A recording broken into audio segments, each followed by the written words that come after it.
Okay, chapter 1. இப்போ நரகத்துக்கு யார் யாரெல்லாம் போவாங்க என்று ஒரு கேள்வி. இதுதான் கேள்வி ஆரம்பிக்குது chapter 1. The ways of the Yama என்று ஒரு விஷயம். அப்போ கருட பகவான் மகாவிஷ்ணு கேட்குறாரு. ஸோ நம்ம நினைக்கிறோம் பாவம் பண்ணுறவங்க விச் இஸ் ஒன். ஆமாம், கண்டிப்பாக பாவம் பண்ணுறவங்க கண்டிப்பாக நரகத்துக்கு போகிறதுன்னு ஒரு விஷயம் இருக்குது. வேறு என்ன? ஏரோகன்ஸ், அதாவது கர்வம், திமிரு, ஆணவம். அவங்க கெட்ட கெட்ட ஆளும் கூட பழக்கம் வச்சுக்கிறது. அந்த மாதிரி சாஸ்திரத்தையும் தர்மத்தையும் நம்பிக்கை இல்லாதவங்க, பேசிக்கலி கடவுள் நம்பிக்கை இல்லாதவங்க. இது கொஞ்சம் கான்ட்ரவர்ஷியலாக போகலாம். ஆனால் அதாவது என்ன இருக்குதுன்னு நான் சொல்கிறேன். இது என்னோடய அபிப்பிராயம் கிடையாது. கருடன் மகாவிஷ்ணு சொல்கிற விஷயங்கிறது. ஓகே.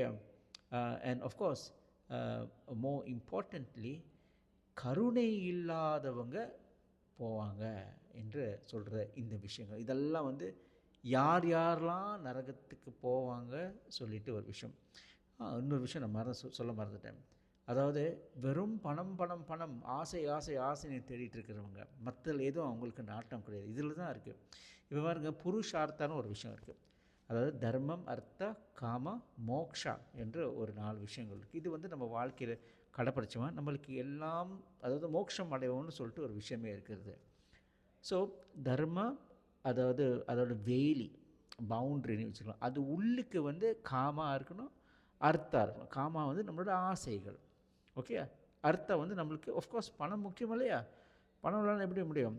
செல்வம் ரொம்ப முக்கியமான விஷயம். ஆனால் இந்த செல்வமும் ஆசையும் காமாவும் இந்த தர்மத்தின் வட்டம், வேலி உள்ளுக்கு இருக்க வேண்டும்னு ஒரு விஷயம். அது வெளியே வந்துச்சுன்னா வச்சுங்க, இந்த மாதிரி ஆளுங்கன்னா பேராசை உள்ள ஆளுங்க, இவங்களும் நரகத்துக்கு போவாங்கன்னு சொல்லிட்டு முதல் கேள்வி கருடனுக்கு மகாவிஷ்ணு சொல்கிறாரு.